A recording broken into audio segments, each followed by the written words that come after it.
వ్యక్తిగతంగా మీ ఫెడరేషన్ మీద కొన్ని విమర్శలు అయితే ఉన్నాయి. అంటే నా అభిప్రాయం అయితే కాదు అది. ఎస్. మీ ఉద్యోగులు విమర్శించే విమర్శలే ఇది. మీ ఫెడరేషన్ అనేది ఏపీ ఎన్జిఓకి ఒక తొత్తులాగా మారింది. వాళ్ళ దగ్గర పేరు తెచ్చుకోవడానికి తప్ప కింద స్థాయిలో ఉద్యోగులకి ఎలాంటి ఉపయోగం లేదనేది కొంతమంది విమర్శిస్తారు. నేను ఒకటైతే వాళ్ళకి ఏం సంబంధం చెప్తారు మీరు? నేనైతే ఒకటే చెప్తున్నాను. అసలు ఏపీ ఎన్జిఓ సంఘం అంటే ఏంటి? ఉద్యోగుల్ని ప్రాతినిధ్యం వహించేటువంటి రాష్ట్రంలో ఉన్న అన్ని ప్రభుత్వ శాఖలకు సంబంధించి క్షేత్రస్థాయి నుంచి రాష్ట్ర స్థాయి వరకు ప్రాతినిధ్యం చేస్తూ సమస్యల పరిష్కారం కోసం పనిచేసే ఉద్యోగుల సంఘం వేదిక.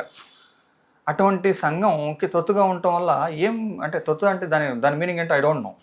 బట్ కానీ ఒక సీనియర్ అంటే నేను ఒక 9th క్లాస్లో నేను చదువుకునేటప్పుడు వర్క్ బుక్లో ఒక ఇంగ్లీష్ వర్క్ బుక్ ఉండేది. దాంట్లో ఒక చిన్న లెసన్ ఉండేది. ఒక రాజు అనేవాడంట 40 సంవత్సరాల వయసు దాటిన వాళ్ళు ప్రతి ఒక్కరిని చంపేయండి, ఇక్కడ అందరు ఈ దేశంలో యువకులు మాత్రమే ఉండాలని చెప్పి ఒక ఆదేశం ఇస్తాడు. ఆదేశం జారీ చేస్తే అక్కడ ఉన్నటువంటి అందరు వృద్ధులను చంపేస్తారు. కానీ మీలాంటి వ్యక్తో నాలాంటి వ్యక్తో నా తండ్రి బతుకుండాలి, నా తండ్రి ఉండాలని చెప్పి ఒక డెన్లో దాచిపెడతాడు. ఒకానొక సందర్భంలో ఒక పూర్తి స్థాయిలో కరువు వస్తుంది ఆ దేశంలో. ఆ ప్రాంతంలో పూర్తిగా కరువు వచ్చినప్పుడు ఎవరు తిండి గింజ లేకుండా చనిపోతున్న పరిస్థితులు కరువు ప్రాంతం వచ్చినప్పుడు ఆ క్రమంలో ఆ తండ్రిని వెళ్ళి ఏం చేయాలని చెప్పి అంటే ఆ పొలం గట్ల దగ్గర పొలంకి వెళ్ళే దారి మార్గాన్ని దున్నేసి వదిలేయమని చెప్పి అంటాడు.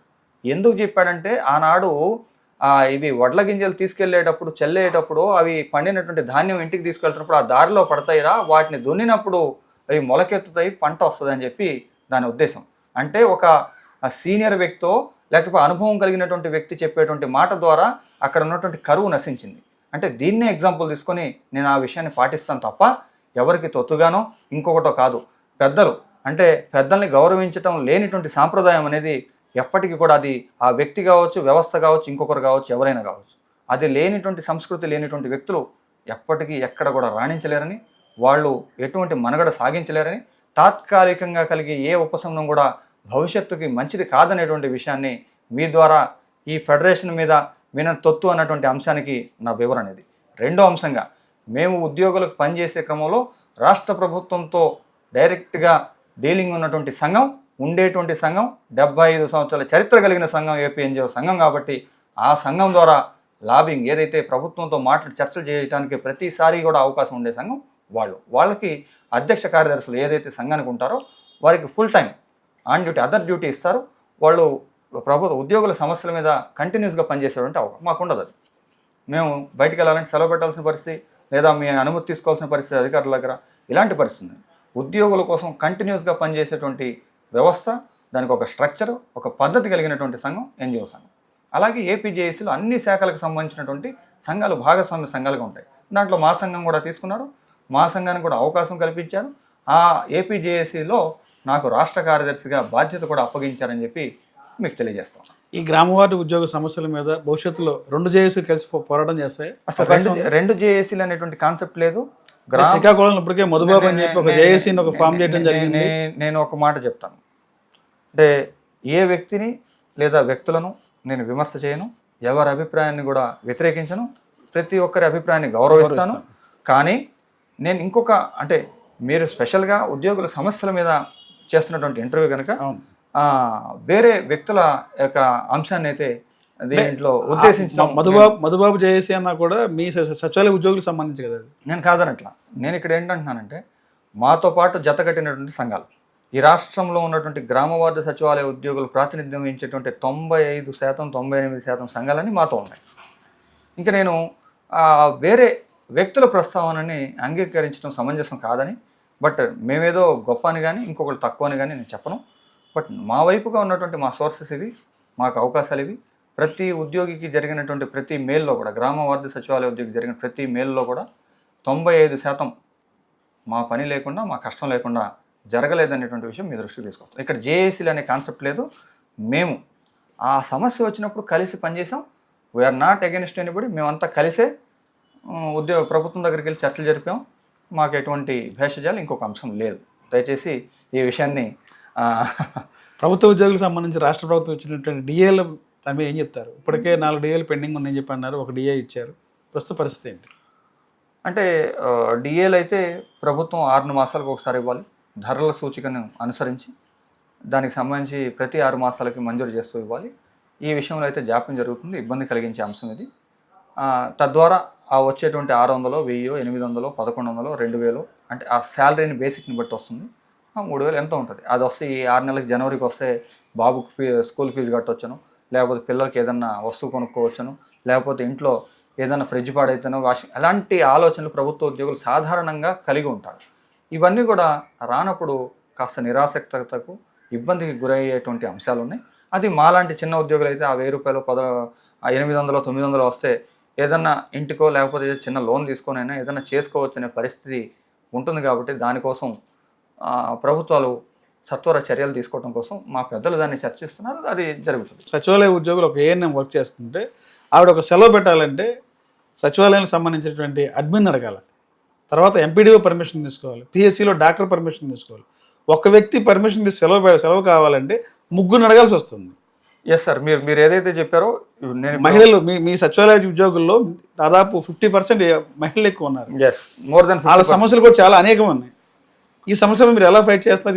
వీటి మీద ఏమైనా ప్రభుత్వంతో చర్చించారా? ఈ చర్చలు జరిగిన క్రమంలో సెలవులకు సంబంధించి మా సెక్రటరీ సార్ అయితే ఒకటే విషయం చెప్పారు, మీకు అత్యంత త్వరగా వీలైనంత త్వరగా మీకు సెలవులకు సంబంధించి ప్రత్యేక మాడ్యూల్ ఏర్పాటు చేస్తామని, ఆ యాప్లో మీరు అప్లై చేస్తే 24 గంటల్లో మీ పై స్థాయి అధికారి దాన్ని యాక్సెప్ట్ చేస్తే సరే, లేదా ఆటో అప్రూవల్ అయిపోతుంది. ఆ రకమైనటువంటి స్కీమ్ని అంటే ఆ సిస్టమ్ డెవలప్ చేయిస్తామని చెప్పి వారు చెప్పారు.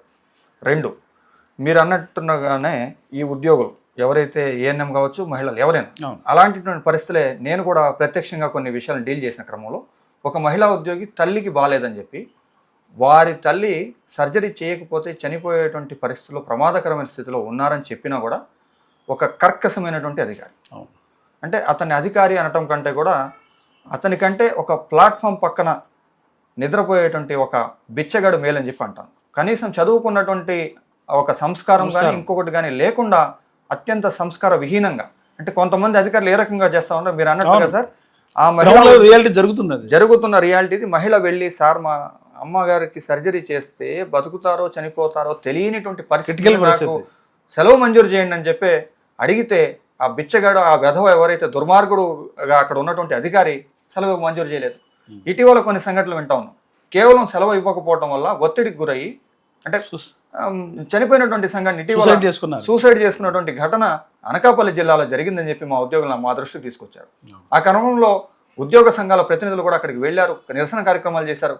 అక్కడ ఉన్నటువంటి ఆ అధికారి వేరే శాఖ నుంచి ఇక్కడికి వచ్చి డిప్యుటేషన్లు ఫారిన్ సర్వీస్లోనూ డిప్యుటేషన్లోనూ వర్క్ చేస్తూ, అంటే అతని సౌలభ్యం కోసం అతను చేయాల్సినటువంటి శాఖలో పనిచేయకుండా అతను ఇక్కడికి వచ్చి ఈ శాఖలో 3-4 చోట్ల మారినా అతను తీరు మారకుండా మనుషులు చనిపోతా ఉన్న చర్యలు తీసుకోకపోవటం అనేది అత్యంత బాధాకరమైనటువంటి విషయం.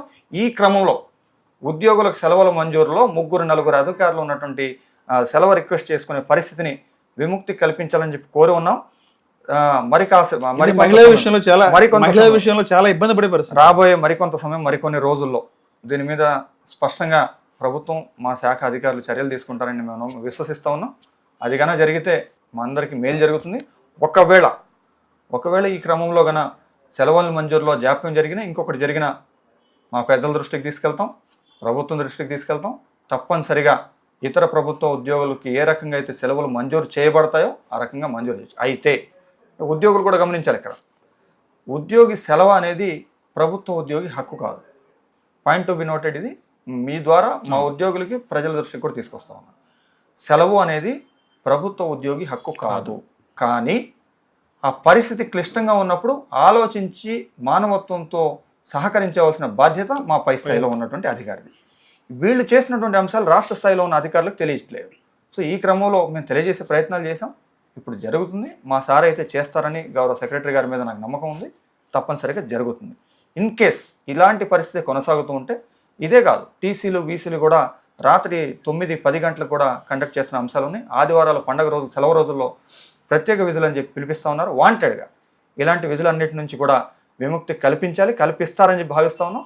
ఒకవేళ జరగని పక్షంలో మరికొన్ని రోజుల తర్వాత ప్రభుత్వం దృష్టికి తీసుకెళ్లి చర్చించడం జరుగుతుంది. అప్పటికి కూడా పరిష్కారం కాకపోతే మాకున్న సోర్సెస్ని ఉపయోగించుకొని పెద్దల ద్వారా ప్రభుత్వంతో సాధించుకుంటామని మీ ద్వారా తెలియజేస్తాం. అంటే ఇప్పుడు కార్పొరేషన్ పరిధిలో పనిచేసే ఉద్యోగులు ఎవరైతే ఉన్నారో వాళ్ళని నైట్ 8-9 ఆ టైంలో కూడా మీరు సర్వేకి వెళ్ళండి అని చెప్తున్నారు. మహిళల్ని ఇబ్బంది పెడుతున్నారు. ఇలాంటి సమస్యలు మీ దృష్టికి వచ్చినాయి, దీని మీద ఎలా వచ్చాయి సార్. ఎలా స్పందిస్తారు, ఏం చెప్తారు? ప్రభుత్వ రాష్ట్ర స్థాయి అధికారులు అయితే ఆ విధంగా చెప్పట్లేదు. బట్ కింద స్థాయికి వచ్చేసరికి అది ఏ రకంగా తయారైపోయిందంటే, గతంలో పిల్లల్ని దండించి చదివించేవాడు. ఆ పరిస్థితి ఇప్పుడు కన్నా జరిగితే వారి మీద చర్యలు తీసుకుంటే జైలుకి పంపిస్తారు. కానీ అప్పుడు ఉన్నటువంటి ర్యాంకింగ్ సిస్టమ్, 1వ ర్యాంక్ వచ్చిందని లేకపోతే నా ర్యాంక్ 100 అని చెప్పి సూసైడ్ చేసుకునే పరిస్థితి. కానీ ఉద్యోగులు సూసైడ్ చేసుకునే పరిస్థితికి ఈ క్షేత్రస్థాయిలో ఉన్నటువంటి అధికారులు తీసుకొస్తా ఉన్నారు.